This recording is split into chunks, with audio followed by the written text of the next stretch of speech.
ক্ষমতায় যাওয়ার জন্য আমরা আন্দোলন করি নাই। ক্ষমতায় আমাদেরকে পরিস্থিতির কারণে যেতে হয়েছিল। আমরা কোনো স্বৈরতন্ত্র, কোনো দুর্নীতিতন্ত্র, কোনো বৈষম্য আমরা এই বাংলাদেশে হতে দেব না। শহীদ পরিবার, আহত যোদ্ধা এবং বৈষম্য বিরোধী জুলাইয়ের কারণে যদি তাদের গায়ে কোনো হাত দেওয়া হয়, তাদেরকে কোনো ধরনের কটূক্তি করা হয়, এর পরিণতি ভালো হবে না। যারা এটা করছে সে যেই দলেরই হোক না কেন, যেই মিডিয়া হোক না কেন, আমরা সেটা নজরে রাখছি। আমরা মনে করি জনগণের ভিতরে ঐক্য আছে। অনেকে বলে জুলাইয়ের ঐক্য জনগণের ভিতরে আছে, মানুষের ভিতরে ঐক্য আছে। মানুষ বৈষম্যের বিরুদ্ধে এখন ঐক্যবদ্ধ, দুর্নীতির বিরুদ্ধে এখন ঐক্যবদ্ধ, চাঁদাবাজির বিরুদ্ধে ঐক্যবদ্ধ, সন্ত্রাসের বিরুদ্ধে ঐক্যবদ্ধ। সেই ঐক্য আপনারা অচিরেই দেখতে পাবেন। সেই ঐক্য আপনাদেরকেও ফেস করতে হবে। যদি আপনারা এখনো যদি না শুধরান, 5 মাস যদি বলেন সময় দিতে হবে, সময় দিতে আমরা প্রস্তুত আছি। কিন্তু এইভাবে আপনারা যদি সুশাসন দিতে না পারেন, তাহলে তো দেশ চালাতে আপনারা পারবেন না। তারা বলতেছে যে আমরা তো নির্বাচিত হয়ে আসছি। তো নির্বাচিত হয়ে আসা মানেই যে আপনি 5 বছর থাকবেন, এটা আপনাকে কে বলছে? কেউ নির্বাচিত হইলে সে 5 বছর থাকবে, এইটা তো কোনো ম্যান্ডেট জনগণ দেয় না। নির্বাচিত হওয়া মানে সে সর্বোচ্চ 5 বছর পারবে। পৃথিবীর বিভিন্ন দেশে প্রধানমন্ত্রীরা পদত্যাগ করে সরে যাইতে বাধ্য হয় যদি গুড গভর্নেন্স দিতে না পারে, যদি সুশাসন দিতে না পারে, যদি যেই প্রতিশ্রুতি জনগণের কাছে দিয়েছে সেই প্রতিশ্রুতি রক্ষা করতে না পারে।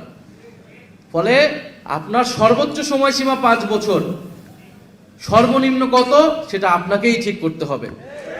5 মাস গিয়েছে, আর কতদিন সেটা আপনি ঠিক করবেন আপনার কাজের মাধ্যমে, আপনার সরকারের পারফরমেন্সের মাধ্যমে। এখন পর্যন্ত যেটা পারফরমেন্স মাইনাসের দিকে যাচ্ছে, তো বেশি মাইনাস হলে হিমশীতল হয়ে যায়, সবকিছু কিন্তু বরফ হয়ে যাবে। তো সেইটা হওয়ার আগেই আপনাদেরকে পদক্ষেপ নিতে হবে।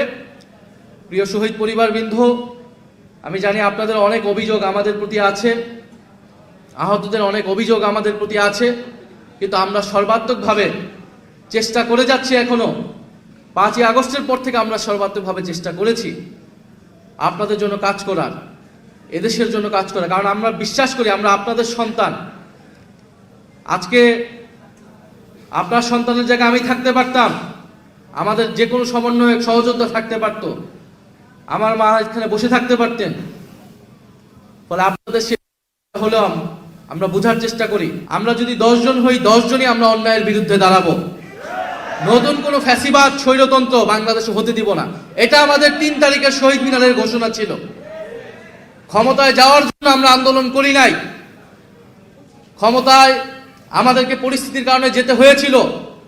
কিন্তু আপনারা বিএনপি সরকার সংস্কার না করে নির্বাচনের চাপ দিয়ে আজকে দেশে তারা ক্ষমতায় এসেছে, তা আপনারা ক্ষমতা চালান। কিন্তু আমরা কোনো স্বৈরতন্ত্র, কোনো দুর্নীতিতন্ত্র, কোনো বৈষম্য আমরা এই বাংলাদেশে হতে দেব না।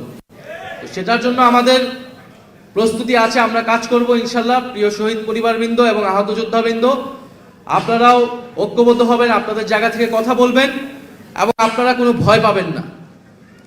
এই দেশের, মনে রাখবেন, এই দেশের আপনার সম্পদ, আপনাদের সন্তানরা আপনাদের অঙ্গহানির বিনিময়ে এই দেশ স্বাধীন হয়েছে।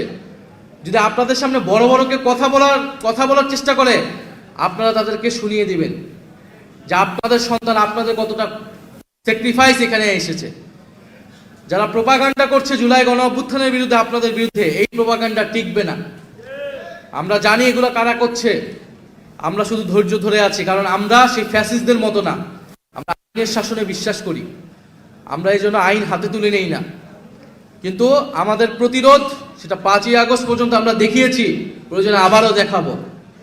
বলে সারা বাংলাদেশের জুলাই গণ অভ্যুত্থান সম্পর্কিত শহীদ পরিবার, আহত যোদ্ধা এবং বৈষম্য বিরোধী জুলাইয়ের কারণে যদি তাদের গায়ে কোনো হাত দেওয়া হয়, তাদেরকে কোনো ধরনের কটূক্তি করা হয়, এর পরিণতি ভালো হবে না। শুধু এটুকুই বলে দিলাম।